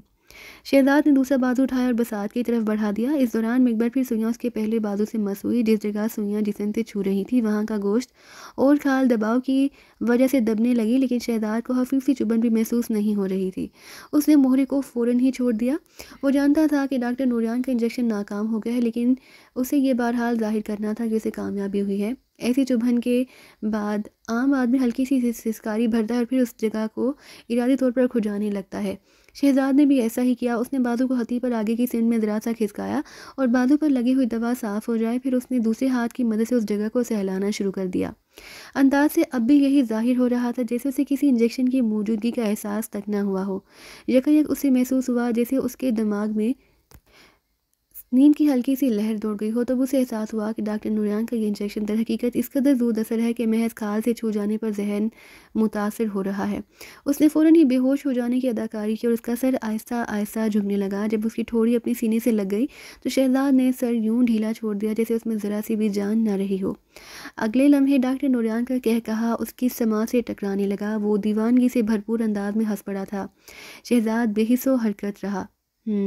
تو تم مجھے مات دینے آئے تھے، غلیظ روستائی، جزیرہ فردوس کے ہمدرد۔ اس کا کہا آخر میں ہذیانی ہو گیا۔ شہزاد نے خود کو بے ہوش ظاہر کرنے کی اداکاری جاری رکھی۔ اس کی دھڑکنیں اور دوران خون اس کے دل میں تھا اور اس کی تمام تر صلاحیتیں کام کر رہی تھیں۔ ڈاکٹر نوریان بڑی توجہ سے اس کی طرف دیکھ رہا تھا۔ اس کے چہرے پر فتح مندی کا بھرپور تاثر تھا۔ اس نے اپنی کرسی کی ہتھی سے ہاتھ اٹھا لیا۔ شہزاد کی پلکیں بظاہر تو پوری طرح بند نظر آتی تھیں، لیکن در حقیقت ان میں خفیف سی جھری تھی، اتنی معمولی سی جھری کہ نوریان محسوس بھی نہیں کر سکتا تھا۔ اس جھری سے شہزاد نوریان کا جائزہ لے رہا تھا۔ ڈاکٹر نے ہتھی پر لگی ہوئی اس گول دھات پر انگشت شہادت کی پور پھیری۔ انداز ایسا تھا جیسے وہ اسی کارکردگی کا جائزہ لے رہا ہو۔ پھر اس نے کنکھیوں سے شہزاد کی طرف دیکھا۔ اس کی حالت میں کوئی فرق نہیں پڑا تھا۔ وہ جس حالت میں ٹھوڑی کو اپنے سینے سے لگائے بیٹھا تھا اسی طرح پڑا نظر آ رہا تھا، اور اس کے جسم کا ہر حصہ یوں ڈھیلا دکھائی دیتا تھا جیسے ان پر شہزاد کو ذرا سا بھی اختیار نہ رہ گیا ہو۔ نوریان نے پور پھیرنے کے بعد اور کنکھیوں سے شہزاد کا جائزہ لیتے ہوئے اس دھاتی قرض پر 2 انگلیاں جمائیں اور پھر انگوٹھے کی مدد سے اسے گھمانے لگا۔ گول دھات یوں گھومنے لگی جیسے اس حرکت سے اس کی چوڑیاں کھلتی جا رہی ہوں۔ پھر اس نے اس گول دھات کو ہتھی سے اٹھا لیا۔ دھات کے ساتھ 2 تار منسلک تھے۔ نوریان نے ان تاروں کو کھینچا تو ان کے نیچے سے ایک ڈبیا برآمد ہوئی۔ ڈبیا شاید کانچ کی بنی تھی۔ اس میں کوئی سیال شے تھی۔ ڈاکٹر نے ڈبیا کو سیدھا کیا اور باغور دیکھنے لگا۔ ڈبیا پر بالکل ویسے ہی نشانات پڑے ہوئے تھے جیسے سرنج پر دکھائی دیتے ہیں۔ اس نے اطمینان کے اظہار میں سر کو اس بات میں حرکت دی گویا وہ جتنی مقدار میں بے ہوشی کی دوا شہزاد کے جسم میں انجیکٹ کرنا چاہتا تھا اس کی دانش میں ڈبیا سے انجیکشن کے ذریعے خارج ہو چکی تھی۔ ڈاکٹر نے ڈبیا کو دوبارہ ہتھی کے سوراخ میں ڈال دیا اور تاروں کو انگلی کی مدد سے اس کے اوپر جما کر دھات کی گول ٹکڑے کو جما دیا۔ اگلے ہی لمحے وہ اسے گھما کر دوبارہ کس رہا تھا۔ جہاں سوراخ نظر آ رہا تھا وہاں ایک پتلی چوڑی تھی۔ یہ گول ٹکڑا اس میں کس گیا گویا چوڑی سے منسلک ہونے کے بعد یہ گول ٹکڑا آسانی سے دب سکتا تھا اور اسے بطور بٹن استعمال کیا جا سکتا تھا۔ شہزاد اس دوران میں اپنے آپ سے جد و جہد کرتا رہا۔ نوریان نے ایک بار پھر بھیانک کہا لگایا۔ شہزاد نے اپنے ذہن کو ہر اعتبار سے پرسکون کر لیا۔ اب اس نے نہ دانستگی میں بھی کوئی ایسی حرکت نہیں ہو سکتی تھی جسے نوریان چونک پڑتا۔ اس نے جس انداز میں کہا لگایا تھا اس سے شہزاد کو پتہ چل گیا کہ نوریان کو اس کی بے ہوشی کا 100% یقین آ چکا ہے۔ اسے اپنی دوا پر اعتماد تھا، اس لیے بے یقینی کی کوئی وجہ بھی نہیں تھی۔ اچانک شہزاد کی سماعت سے کرسی گھسیٹنے کی آواز ٹکرائی اور ڈاکٹر نوریان اپنی کرسی سے اٹھا، پھر اس کے قدموں کی چامپ سنائی دینے لگی۔ وہ گھوم کر شہزاد کی پشت پر آ گیا۔ شہزاد جانتا تھا کہ وہ کیا کرنے آیا ہے، اسی لیے وہ اسی حالت میں پڑا رہا۔ اس کا ذہن بیدار تھا اور جسم محو خواب ہو چکا تھا، شل اور بظاہر بے جان۔ نوریان بہرحال ایک قابل ڈاکٹر تھا، پھر وہ جس قسم کے پیشے سے تعلق رکھتا تھا اس میں وہمی ہونا ہی پڑتا تھا۔ مجرم ذہن کبھی مطمئن نہیں ہوتے۔ شہزاد جانتا تھا کہ وہ اس کی آنکھوں میں دیکھے گا۔ اس نے پپوٹوں کو سختی سے بینچ لیا اور ذہن کو میلوں دور ایک منظر میں الجھا لیا۔ اب شہزاد ایک زندہ لاش بن چکا تھا۔ ڈاکٹر نوریان نے اسے سر کی پشت کے بالوں سے پکڑا اور اس کا سر کرسی کی پشت گاہ سے لگا دیا۔ اس کی ماہر انگلیاں شہزاد کے پپوٹوں پر حرکت کرنے لگی۔ اچانک ہی اوپر لگے بلب کی روشنی شہزاد کی آنکھوں تک پہنچی۔ اگر وہ ذہنی طور پر حاضر ہوتا تو اس کے پپوٹے یقیناً اس روشنی کی وجہ سے کچھ نہ کچھ سکڑ جاتے، لیکن اس کا پورا جسم اس کے دماغ کے تابع تھا اور دماغ میلوں دور ایک منظر میں الجھا ہوا تھا۔ نوریان نے اس کے پپوٹوں کو اٹھا دیا۔ روشنی تیز تھی، اس بار بھی شہزاد کے پپوٹوں میں کوئی حرکت پیدا نہ ہوئی تو نوریان کے حلق سے اطمینان کی ہلکی سی گراہٹ نکل گئی۔ اب یہ میرے اثر میں ہے، اس نے چیخ کر کہا۔ شہزاد بے حرس و حرکت رہا۔ ہے نا؟ ڈاکٹر کہہ رہا تھا، تم نے اس غلیظ کیڑے کی خواہش کی تھی نا؟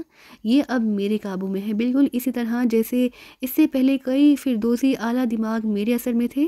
میں نے تم سے جو وعدہ کیا تھا اسے پورا کرنے کا وقت آ گیا ہے۔ شہزاد اسی حالت میں کرسی سے سر ٹکائے بیٹھا رہا۔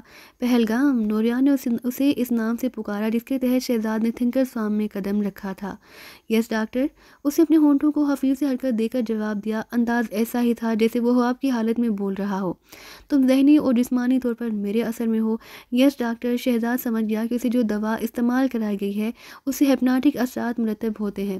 اس کے ذہن میں سیماب گھوم گئی اور اس کے ساتھ ہی غصے کی ایک لہر اس کے سوچ پر غالب آنے کے لیے یوں بار بار ٹکرانے لگی جیسے سمندر کی کوئی تیز و تند لہر ساحل کی بے حسی پر اپنا سر بار بار اسے ٹکراتی ہے۔ لیکن اس نے یہ لہر دور دھکیل دی اور ذہن کو پرسکون رکھا۔ کھڑے ہو جاؤ، نوریان نے تحکمانہ لہجے میں کہا۔ شہزاد کرسی سے اٹھ کھڑا ہوا۔ آنکھیں کھول دو۔ شہزاد نے حکم کی تعمیل میں آنکھیں کھول دی۔ اب میرے پیچھے آؤ، ڈاکٹر نوریان نے کہا اور نہایت پورے اعتماد انداز میں پلٹ کر اسی کمرے کی ایک دیوار کی طرف چلنے لگا۔ اس کی چال میں شاہانہ تمکنت آ گئی۔ شہزاد نے ایک بار پھر دل میں اٹھنے والی آرزو کا گھلا گھونٹ دیا، ورنہ وہ اسے گدی سے پکڑ کر کسی کیچوے کی طرح مسل بھی سکتا تھا۔ نوریان جس دیوار کی طرف بڑھ رہا تھا اس پر ایک بہملی پردہ لٹکا ہوا تھا۔ شہزاد آہستہ آہستہ کسی معمول کے انداز میں نوریان کے پیچھے پیچھے چلتا ہوا اس پردے تک پہنچ گیا۔ ڈاکٹر نے دائیں ہاتھ سے پردہ تھام لیا، پھر اس نے ایک شدید جھٹکا مارا اور پردہ ایک طرف سمٹتا چلا گیا۔ تب شہزاد نے دیکھا کہ پردے کے عقب میں در حقیقت ایک ایسا دروازہ ہے جو دونوں کمروں کے درمیان واقع تھا۔ دروازہ اس وقت کھلا ہوا تھا۔ جو کچھ بھی دیکھ رہا تھا اس سے شہزاد کے ذہن کی کئی گرہیں خود بخود ہی کھل گئی تھیں۔ سامنے والے ایک کمرے میں ایک بستہ بچھا ہوا تھا جس کے اس پار نوریان کی بیٹی ہنا کھڑی تھی۔ بستر سے اس طرف دیوار کے ساتھ ایک تپائی پر کیمرہ رکھا تھا۔ مسہری پر سفید ساٹن کی چادر بچھی ہوئی تھی اور اس پر ایک بھی شکن نظر نہیں آ رہی تھی۔ شہزاد اپنی خوابناک آنکھوں سے سامنے دیکھ رہا تھا۔ ہنا اسے کینہ توز نگاہوں سے گھور رہی تھی۔ وہ دل ہی دل میں مسکرایا اور سوچنے لگا کہ اب یہ گدھے کی بچی مجھ سے انتقام لے گی کیونکہ میں نے اسے نظر انداز کر دیا تھا، لیکن وہ ہر چیز کے لیے تیار تھا۔ وہ ان کے گھراؤنے کھیل کو انجام تک پہنچانے کا ارادہ کر چکا تھا اور آخر تک ان سے محض اس لیے تعاون کرنا چاہتا تھا کہ کہیں اس معاملے میں کوئی کڑی باقی نہ رہ جائے۔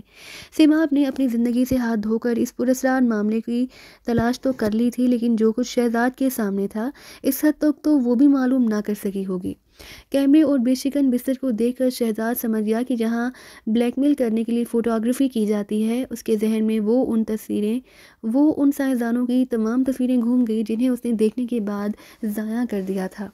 اسی سائنسدانوں کی بے لباس تصویریں۔ کمرے میں لائٹس کا انتظام بالکل ویسا ہی تھا جیسے کسی فلم اسٹوڈیو میں ہوتا ہے۔ ہنا نے شہزاد کو گھورنا جاری رکھا۔ ڈاکٹر نوریان کے ہونٹوں پر مکروہ مسکراہٹ تھی۔ اس نے ہنا کو اشارہ کیا، لو دیکھ لو، میں نے اپنا وعدہ پورا کر دیا۔ ہاں، ہنا کی آواز کسی ناگن کی پھنکار جیسی تھی۔ وہ اب اپنی گول گول آنکھوں سے شہزاد کو گھور رہی تھی۔ کیا تم جانتے ہو میں نے تمہاری خواہش کتنی شدت سے کی تھی؟ اس بار ہنا نے براہ راست شہزاد کو مخاطب کیا۔ وہ خاموش رہا۔ اس سے کہو کہ میری بات کا جواب دے، ہنا نے نوریان کی طرف پلٹ کر کہا۔ جواب دو، نوریان نے گرایا۔ میں نہیں جانتا، شہزاد نے خوابناک لہجے میں کہا۔ کیا تم مجھ سے نفرت کرتے ہو؟ میں نہیں جانتا، تمہیں مجھ سے محبت کرنی پڑے گی۔ وہ کسی ناگن کی طرح بولی، اور جواب میں تم سے نفرت کروں گی۔ یہ کہنے کے بعد وہ ہنس پڑی۔ اس کی مکروہ ہنسی پر شہزاد کو بے حد تاؤ آ رہا تھا، لیکن وہ ڈرامے میں ایک اہم کردار ادا کر رہا تھا، اس لیے ہر معاملے کو ایک حد تک پہنچانے کے بعد ہی وہ اپنی منمانی کرنا چاہتا تھا۔ اور شہزاد کے ساتھ بھی وہی کچھ ہونے لگا جو باقی سائنسدانوں کے ساتھ ہوا تھا۔ شہزاد نے سوچا، اور باری باری تمام سائنسدانوں کی وہ تصویریں شہزاد کے ذہن میں گھوم گئیں جنہیں اس نے دیکھا تھا۔ ان سب کے ساتھ بھی ایسا ہی ہوا ہوگا، ان میں سے کسی کو پتہ بھی نہیں چلا ہوگا، اور وہ ایسے کریہا مناظر کے ساتھ سلو لائٹ پر ہمیشہ ہمیشہ کے لیے یوں نقش ہو گئے کہ ان کے منظر عام پر آنے کے خیال ہی سے ہر ایک کے ذہن میں ڈوب مرنے کا خیال پیدا ہو سکتا تھا۔ لیکن اب ایسا نہیں ہوگا، شہزاد نے سوچا۔ اس کے جسم پر کوڑے کا دوسرا وار تھا۔ ہنا نے اس مرتبہ اس کی ٹانگوں پر کوڑا مارا، پھر وہ اس طرح کوڑا برسانے لگی جیسے شہزاد کی بجائے کوئی مجسمہ بستر پر لیٹا ہوا ہو۔ شہزاد کے ذہن پر آہستہ آہستہ غصے کا ناگ لہرانے لگا، اس ناگ کا سوجوں پر غلبہ ہوتا جا رہا تھا۔ اس کے جسم پر آڑی ترچھی لکیروں کے ان گنت نشانات بن گئے۔ اس منظر کی عکس بندی ہوتی رہی۔ ڈاکٹر نوریان مختلف زاویوں سے تصویریں اتار رہا تھا۔ شہزاد کو ان دونوں سے بے پناہ نفرت محسوس ہونے لگی۔ وہ حیران تھا کہ دنیا میں ڈاکٹر نوریان جیسے بے ضمیر لوگ بھی ہوتے ہیں جن کے نزدیک عزت اور ناموس کی کوئی اہمیت ہی نہیں ہوتی، انہیں صرف دولت سے پیار ہوتا ہے، اور اس کے حصول کے لیے وہ ہر حد کو پار کر جاتے ہیں۔ ہنا تھک گئی، وہ کسی ایسی گھوڑی کی طرح ہانپ رہی تھی جو نہ جانے کب سے دوڑتے دوڑتے تھک گیا ہو۔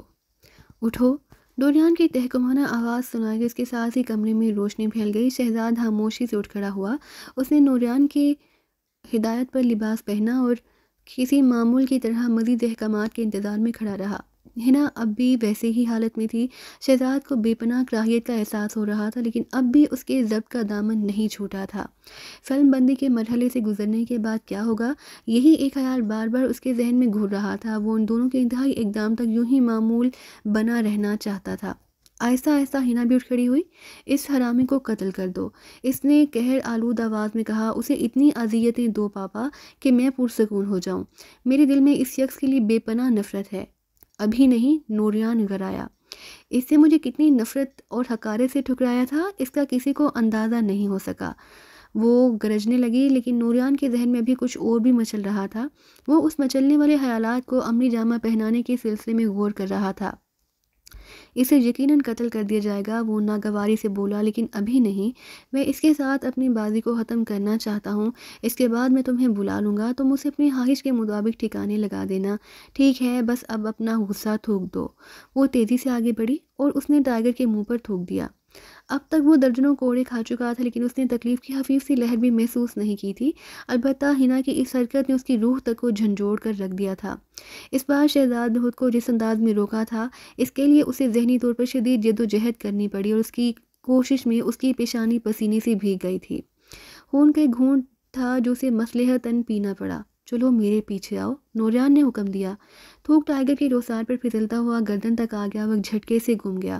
ڈاکٹر نوریان کے پیچھے چلتے ہوئے اس کی کنپٹیاں بار بار غصے سے سلگ رہی تھی، اور ہر بار وہ اس کی مکروہ گردن کو مروڑنے کی بے ساختہ خواہش کا گلا دباتے دباتے بے دم ہوا جا رہا تھا۔ وہ ایک بار پھر اسی کمرے میں پہنچ گیا جہاں بساط بچھی ہوئی تھی، اور اس بار وہی مہرے رکھے تھے جن سے انہیں بازی کو ختم کرنا تھا۔ بیٹھ جاؤ، نوریان نے اسی کرسی کی طرف اشارہ کرتے ہوئے کہا، اور شہزاد کو حکم دیا جس پر وہ فوٹوگرافی کے لیے مخصوص کمرے میں جانے سے پہلے بیٹھا تھا۔ نوریان نے اپنی کرسی سنبھالی۔ تم کون ہو؟ اس نے تحکمانہ لہجے میں سوال کیا۔ شہزاد پہلگام۔ میرے بارے میں تمہیں کس نے بتایا تھا؟ ڈاکٹر سیماب۔ اس نے تمہیں کیا اطلاع دی تھی؟ یہی کہ تم لاماضی ہو۔ تم یہاں کیوں آئے تھے؟ نوریان کا لہجہ خوفناک ہو گیا۔ دولت، شہزاد خوابناک انداز میں بولا۔ میرا خیال تھا کہ یہ اطلاع تمہارے ہاتھ فروخت کر کے میں اچھی خاصی رقم حاصل کرنے میں کامیاب ہو جاؤں گا۔ تو تم مجھے بلیک میل کرنے آئے تھے؟ یس ڈاکٹر، حالانکہ تمہیں معلوم ہو چکا تھا کہ میں خود دنیا کا سب سے بڑا بلیک میلر ہوں، نوریان نے عجیب سے لہجے میں کہا۔ اس کے بولنے کا انداز ایسا تھا جیسے وہ دنیا کا سب سے بڑا بلیک میلر نہیں بلکہ کائنات کا بلا شرکت غیر ملک ہو۔ شہزاد اس بار خاموش رہا۔ اس سے سوال نہیں کیا گیا تھا، اس لیے جواب دینے کی ضرورت ہی نہ تھی۔ نوریان کچھ دیر ہنستا رہا، پھر وہ یکایک خاموش ہو کر اسے گھورنا لگا۔ کیا تم مجھ سے یہ آخری بازی کھیلنا چاہتے ہو پہلگام؟ یس ڈاکٹر۔ بہت خوب، نوریان نے نفرت سے ہونٹ سکوڑ کر کہا۔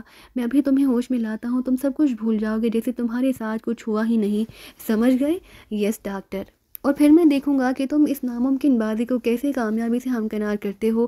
نوریان بولا، تم ہوش میں آؤ گے، میرے ساتھ کھیلو گے اور جیسے ہی بازی ختم ہوگی تم دوبارہ ٹرانس میں چلے جاؤ گے، ٹھیک ہے؟ یس ڈاکٹر۔ تمہیں کیا کرنا ہے؟ میں بیدار ہو جاؤں گا، اس کے بعد تمہارے ساتھ شطرنج کی یہ آخری بازی کھیلوں گا اور پھر گہری نیند سو جاؤں گا۔ شہزاد نے وضاحت کر دی، اس کی آواز دھیمی اور لہجہ کمزور تھا۔ ہاں تم گہری نیند میں ڈوب جاؤ گے، ڈاکٹر نوریان نے اسے سجیشن دیتے ہوئے کہا۔ میں جیسے ہی چٹکی بجاؤں گا تم سو جاؤ گے، تم سو جاؤ گے۔ یس ڈاکٹر۔ اب میں جیسے ہی چٹکی بجاؤں فوراً بیدار ہو جانا۔ یس ڈاکٹر، اس نے معمول کسی انداز میں جواب دیا اور حالی نظروں سے نوریان کی طرف دیکھتا رہا۔ نوریان نے چٹکی بجا دی۔ شہزاد نے ایک طویل سانس لے کر مسکراتے ہوئے اس کی طرف دیکھا۔ اس کے انداز سے یہ ہرگز ظاہر نہیں ہوتا تھا کہ وہ کچھ دیر پہلے ایک انتہائی شرمناک اور اذیت ناک صورتحال سے دوچار رہا ہوگا۔ نوریان کے چہرے پر بھی نرماہٹ آمیز مسکراہٹ تھی۔ ہاں تو تم کیا کہہ رہے تھے مسٹر پہلگام؟ نوریان نے مسکراہٹ کو برقرار رکھتے ہوئے نرمی سے پوچھا۔ یہی کہ شطرنج ایک شاندار کھیل ہے۔ تمہارا خیال درست ہے، مجھے بھی اس بات سے اتفاق ہے۔ نوریان نے اس بات میں سر ہلاتے ہوئے کہا، دراصل یہ بادشاہوں کا کھیل ہے، اسے عام آدمی کے لیے ممنوع قرار دے دیا جانا چاہیے۔ پہلے تو شاید ایسا ہی تھا۔ بہرحال نوریان نے بساط کی طرف اشارہ کیا، تم کہہ رہے تھے کہ ان دو مہروں کی مدد سے بازی جیت سکتے ہو؟ میرا تو یہی خیال ہے۔ کیا اب بھی تم اس بات پر مصر ہو؟ نوریان کے لہجے میں حیرت کے ساتھ ساتھ ہلکی سی حقارت بھی پیدا ہو گئی تھی۔ ہاں ڈاکٹر، شہزاد نے مسکرا کر جواب دیا۔ تو پھر چلو، میں دیکھنے کے لیے بے چین ہوں۔ شہزاد نے وزیر اٹھا لیا۔ چند لمحوں تک وہ اسے غور سے دیکھتا رہا، پھر اس نے نوریان کی طرف متوجہ ہوتے ہوئے کہا، اس مہرے کی طرف غور سے دیکھتے رہو ڈاکٹر، میں اسی مہرے سے بازی الٹ دوں گا۔ ہاں میں دیکھ رہا ہوں، گویا اب باری میری ہے، شہزاد بڑبڑایا اور پھر اس نے وزیر کو اپنی ہتھیلی پر رکھ لیا۔ انداز ایسا ہی تھا جیسے وہ شطرنج کھیلنے کے بجائے کوئی کرتب دکھانے والا ہو۔ پھر اس کی انگلیاں اس مہرے کے نچلے حصے کے گرد گھوم گئیں کہ مہرہ اس کی انگلیوں میں پھنس گیا۔ مہرے کے نچلے حصے کو اس نے انگلیوں کی مدد سے جکڑ کر ہتھیلی پر رکھ لیا تھا اور پھر اچانک ہی نوریان نے یوں محسوس کیا جیسے شہزاد کی آنکھوں سے پتلیاں غائب ہو گئی ہوں۔ وہ براہ راست نوریان کی آنکھوں میں دیکھ رہا تھا۔ شطرنج کے کھیل میں یہ مہرہ مجھے سب سے زیادہ پسند ہے، شہزاد بڑبڑا رہا تھا۔ یہ کہتے ہوئے اس نے مہرے کو اپنی دائیں ہتھیلی میں حرکت دی۔ ایک لمحے کے لیے یوں لگا جیسے وزیر کا وہ مہرہ زندہ ہو کر اس کی ہتھیلی پر چل پڑا ہو۔ اس کے ساتھ ہی شہزاد کی کلائی نے ایک زبردست جھٹکا لیا۔ یہ شطرنج کی تاریخ میں غالباً سب سے بڑی چال تھی۔ مہرے کا بالائی کنارہ سیدھا نوریان کی دائیں آنکھ کی طرف تھا۔ اچانک وہ اس کی ہتھیلی سے اچھلا اور سیدھا نوریان کی دائیں آنکھ میں جا کر پیوست ہو گیا۔ نوریان کی دائیں آنکھ خراب تھی اور وہ اس پر سبز کپڑے کی دھجی سجائے رکھتا تھا۔ اس دھجی کو چیر کر مہرے کا سرا اس کی خراب آنکھ میں چبھ گیا۔ سبز کپڑے کی دھجی سے خون نیچے گرنے لگا۔ اس خون کی لکیر کو دیکھ کر یوں محسوس ہوتا تھا جیسے ایک سرخ رنگ کا ربن اس کی آنکھ سے گود تک چلا آیا ہو۔ شہزاد خاموش بیٹھا اس کی طرف دیکھتا رہا۔ اس کے چہرے پر بے پناہ اطمینان تھا۔ مہرہ اپنا کام کر چکا تھا۔ یہ وہی مہرہ تھا جو شہزاد نے اس لڑکی کے مردہ ہاتھ سے حاصل کیا تھا جسے وہ اپنے دل کی ملکہ بنائے ہوئے تھا۔ ڈاکٹر چند لمحوں تک تو جس حالت میں بیٹھا تھا اس میں بیٹھا رہا، پھر اس کی چٹکی بجنے لگی۔ مرتے ہوئے اس کے ذہن میں غالباً یہی ایک خیال باقی رہ گیا تھا کہ وہ چٹکی بجا کر شہزاد کو دوبارہ ٹرانس میں لے جا سکتا ہے۔ شہزاد کے ہونٹوں پر مسکراہٹ گہری ہو گئی۔ دیکھا نوریان، کیا تم اس چال کی توقع کر سکتے تھے؟ نوریان کا سر آہستہ آہستہ اپنی گود کی طرف جھک رہا تھا۔ اس کے حلق سے چیخ تک نہیں نکلی تھی۔ ہلکی سی راہ بھی مرتے وقت اسے نصیب نہیں ہوئی تھی۔ وہ آہستہ آہستہ جھکتا ہوا شطرنج کی بساط سے ٹک گیا۔